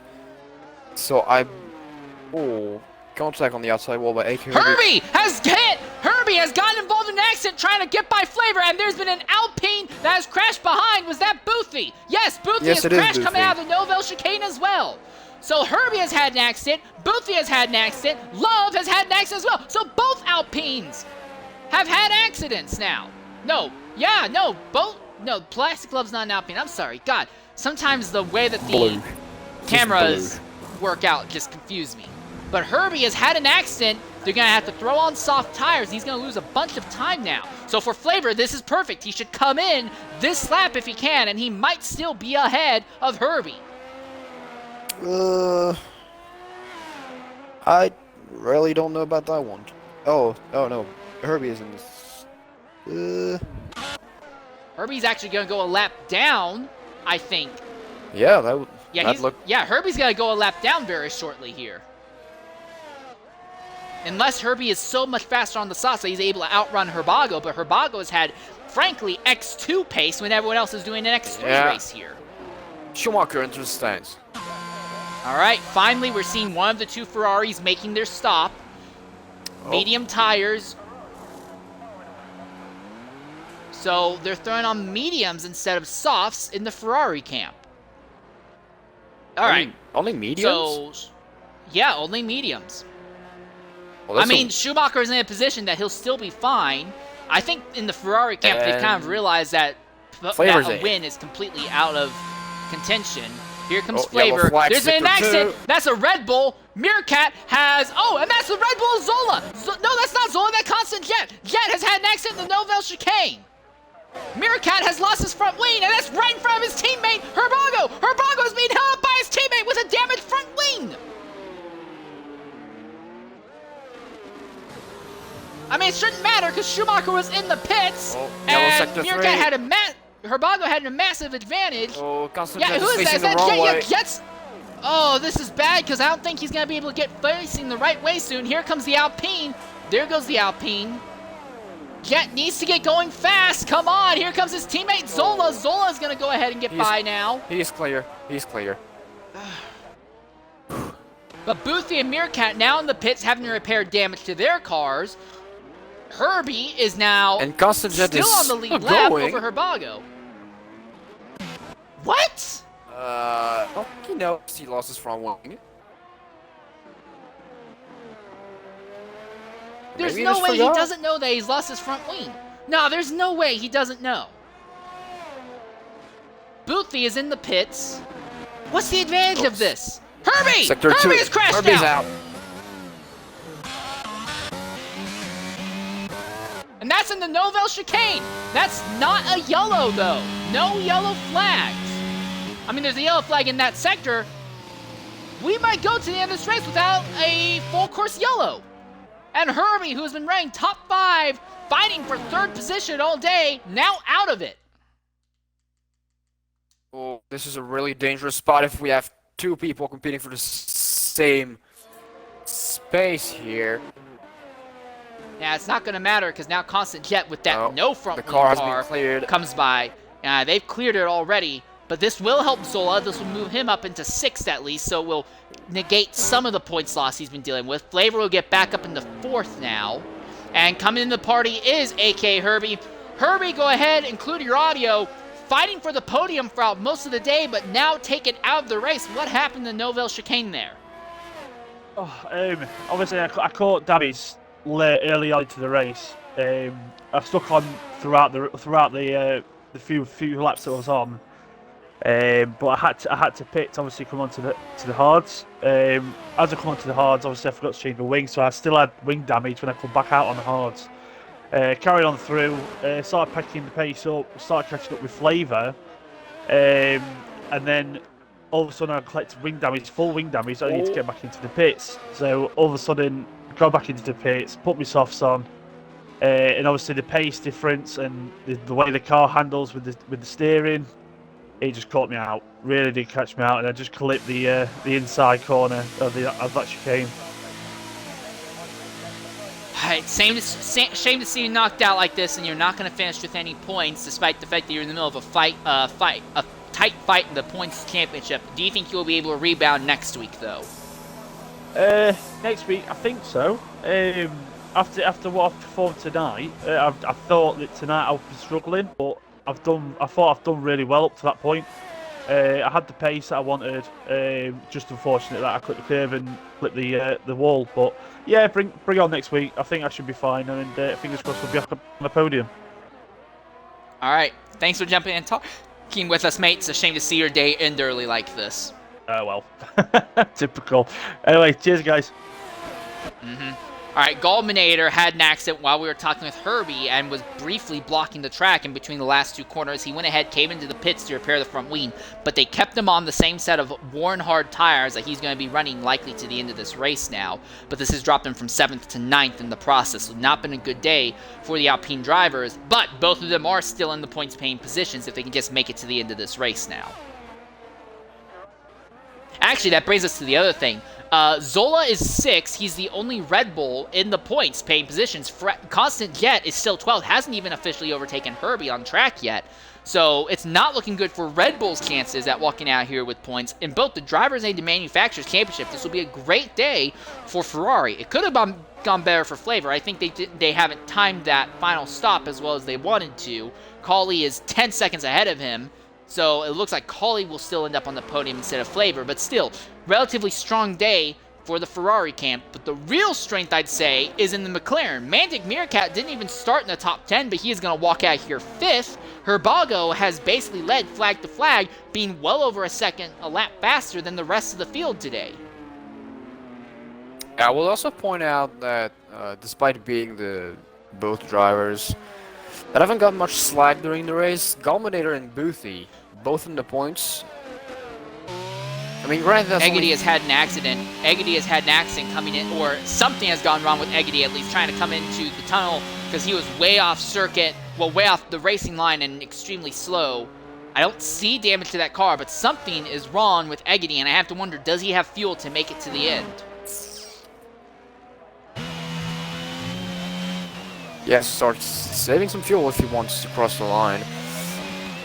Yeah, again, going back to the 2 Alpine drivers, I mean, that's only 3 points that won't change anything in the grand scheme of things, except being overtaken by the McLaren drivers in the Constructors' Championship. Because, like, going out now, so 5th, that is 10 points, 25 for Ubago, so that's 35 points for the McLaren team. I mean, Haas is gonna go down 5th, having no drivers in the points today. Ferrari will take the lead of the Constructors' Championship by having both Flavor and Schumacher in top scoring positions. Alfa Romeo will be the third caliber. That's 15 points. Alfa Romeo will be in the tie with Aston Martin, if I'm correct. I mean, we're about to have a three-way tie. If Caliboy can conserve his position third and gain the 15 points, we're about to have a three-way tie between Mercedes, Aston, and Alfa Romeo, with 39 points each at the end of this race. Yellow flags through 1 and 2. There's a Red Bull not moving. That is Constant Jet again. He's finally starting to get moving now, but there's wing damage. That's the same place that Fratters and Zach crashed out at. But Jet went nose into the inside wall instead of ass into the outside wall, so he is able to continue. On very slippery tires and lets the William by. That was the Williams of Plastic Love, who is currently running in the 7th position, trying to outrun time penalties to stay ahead of Edgety. Yeah, did Boothie have an instant or something? Either Boothie or Cullyboy had an instant that warranted a yellow flag at the end of Sector 2 and start of Sector 3. Looking at the color, it might be Boothie. Yeah, that was Cullyboy is still going fine. Right now, Jet is over a lap behind Boothie right now, so it's just... Jet's going to survive to the end of this race, and Herbago is pitting. Herbago is pitting! Now he has more than a 30 pit stop ahead of Schumacher, but they are pitting him. They're throwing on the soft rubber. They're going to say, hey, Herbago, go ahead, go for fastest lap point. And they're pitting Meerkat as well out of 5th.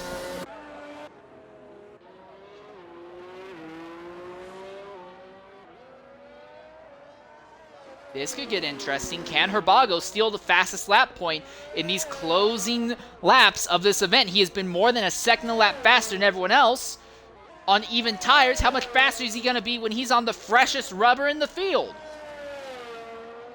Oh. He needs to be careful, though, because if he crashes out now, it would be the biggest choke job in XRL history.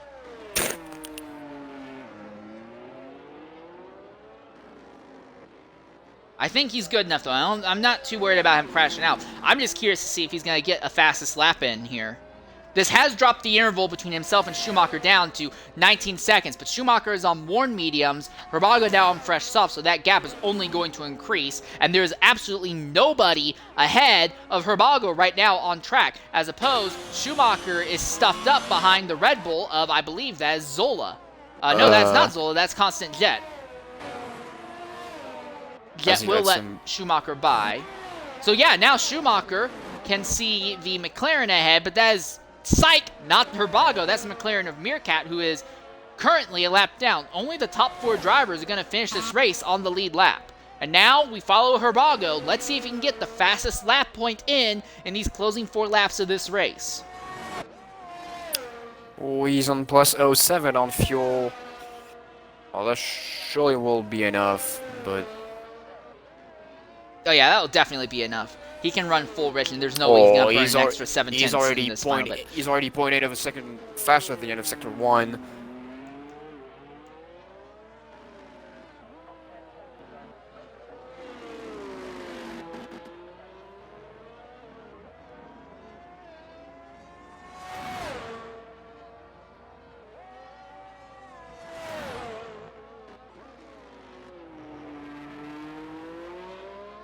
Clean through the Novell chicane.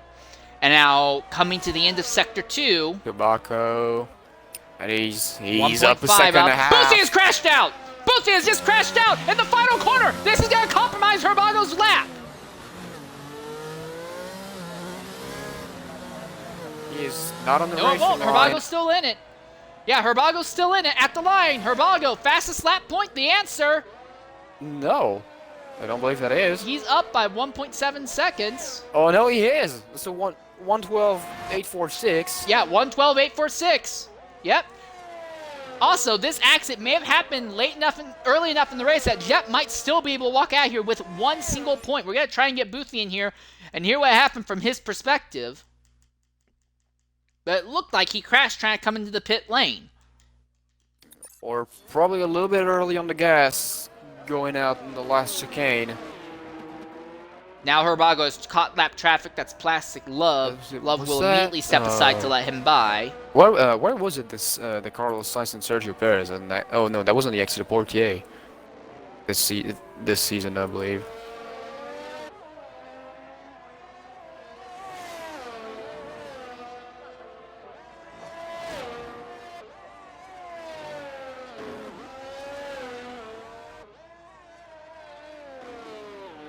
All right, and coming in the party right now is Boothie. Boothie, go ahead and include your audio. It's been a rough day for Alpine all day today, and in the end, you are not going to finish this race. What happened that took you out there? But also, incredible overtakes that you were making earlier today, but what took you out there?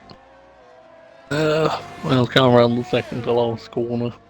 Crashed into the wall, broke my wing, so I tried to slowly turn into the pit lane and got it wrong. I think I was doing about 5 kilometers an hour when I hit the wall. It's a shame to hear. But Boothie, you were the only driver on track making actual on-track overtakes past lap 1 on merit. So I just want to say, even though it's a crash out, you were making overtakes around the outside of the hairpin. I would say driver of the day just for that alone. Yeah, that was fun to be fair. Good. See you later. Alright, thanks Boothie. So yes, Constant Jet has now officially overtaken Boothie on track. So Jet, as long as he is within 3 laps of the leader, he will take home points.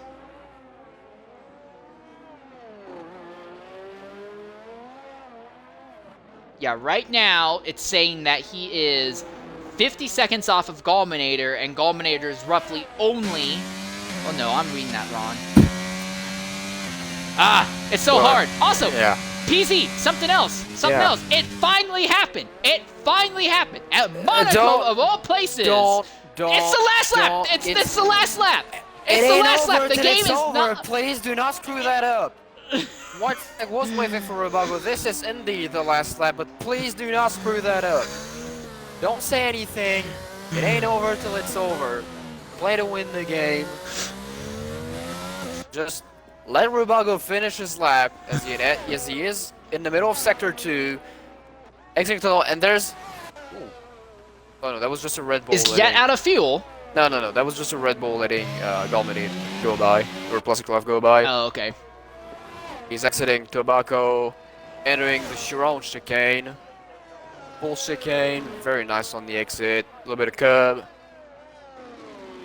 Rascus, number 16, the last chicane. Please, man, do not screw it up. And he's home free. We're home free. This is the first caution-free race.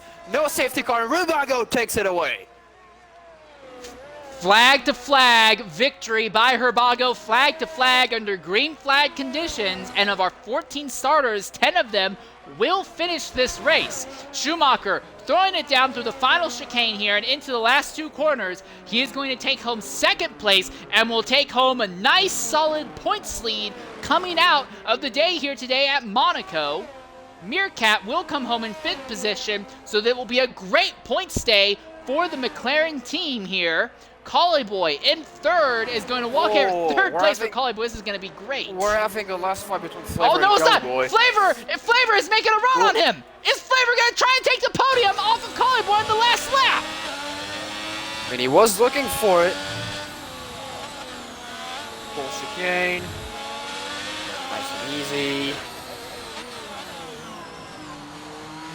Oh. He's looking, but there's no room as they come out of the final corner. Yes, Collie Boy will take home 3rd. Extra Flavor will come home 4th.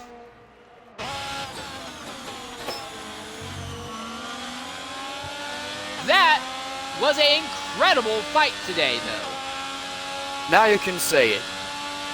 Yes, we have finally gone flag to flag, green flag. It's not France, sadly, where it happened in the realistic series, but it's close enough to France enough that hopefully you're still happy and proud that it happened. At Monaco, of all places, as you said.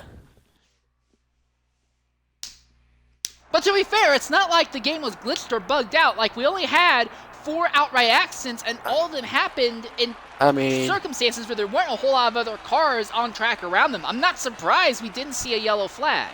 Yeah, but I mean, from what I've seen, from where our contestant crashed out. I mean, I'm sorry for them, but where they crashed out, I would have called a safety car at least 3 times. But hey, I mean, do your stuff, EA. Do your stuff. Either way, a fantastic one.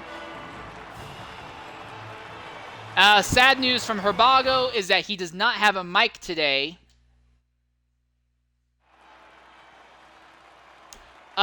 So we just got word. We got way too excited way too quickly. The game automatically turned off safety cars. Oh.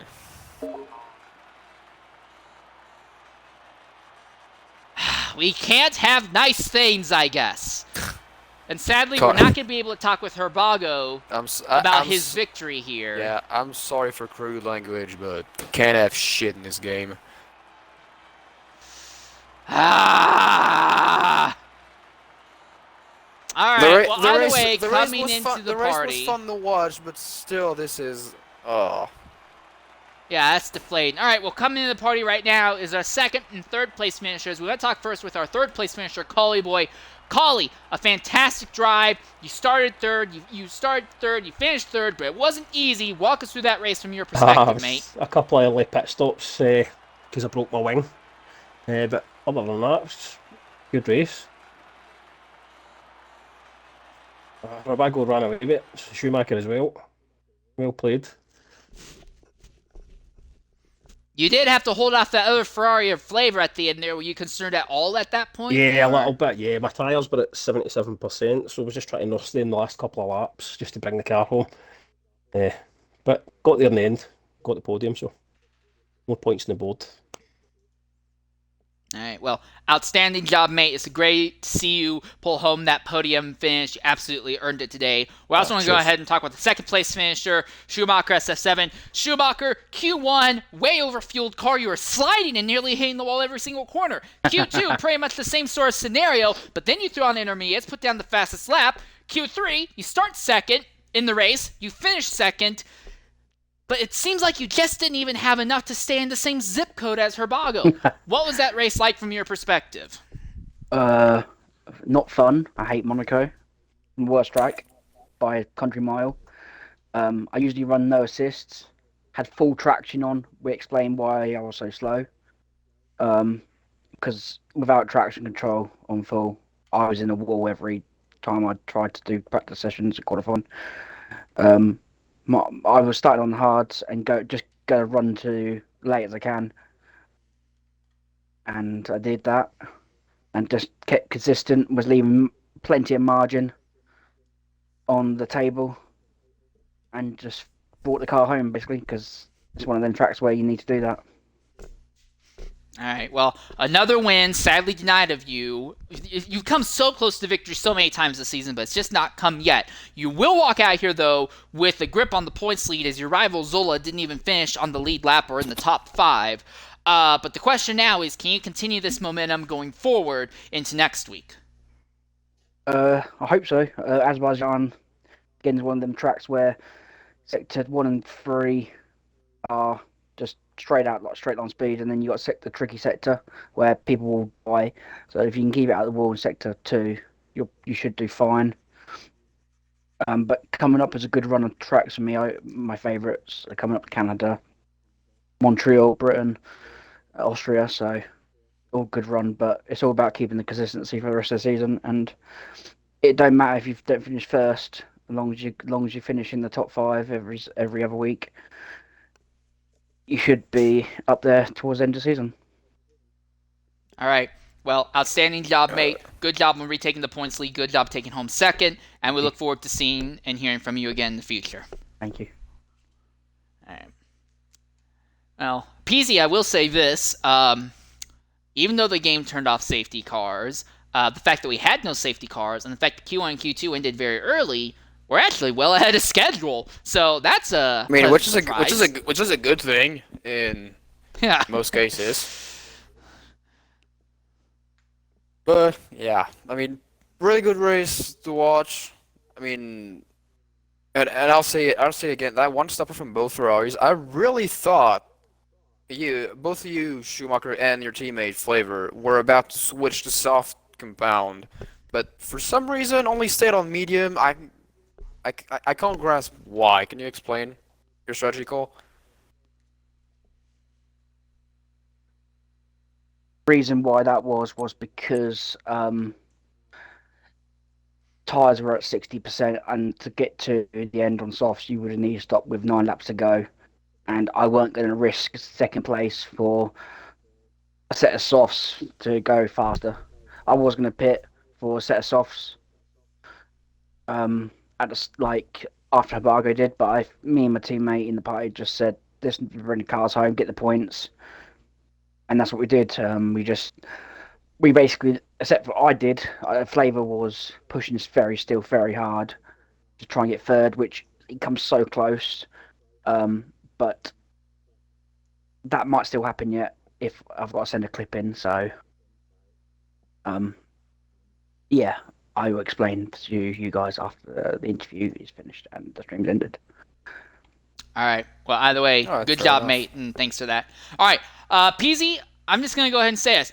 I still enjoy Monaco. I know a lot of drivers don't like it, and the fact that this game continues to make the same mistakes as the last one, and it continues to turn off the safety cars here at Monaco is bullshit. However, I will also go ahead and fully say that I still think this is one of the best tracks on the Formula 1 calendar just because it really showcases the skill of the driver more than any other circuit here, and I'm so glad that you were able to be here and watch it with me. But in a week's time, though, we're going to go to a track that is Monaco but retarded at Azerbaijan. We're going to go there despite the fact that Azerbaijan is trying to fight a war with Armenia because the FIA races for money. They don't race as one. And we can enjoy a stupid race there with your inevitable stupid multi-car crashes down the straight or multi-car crashes in the castle section. I don't like Baku, if you can't tell. I'm your host for today's race, St. Lear 13. I am joined by PZ Frenchman throughout today's race and qualifying. Thank you once again for being with me, and I look forward to seeing you then. Until next time, goodbye. Goodbye, everyone.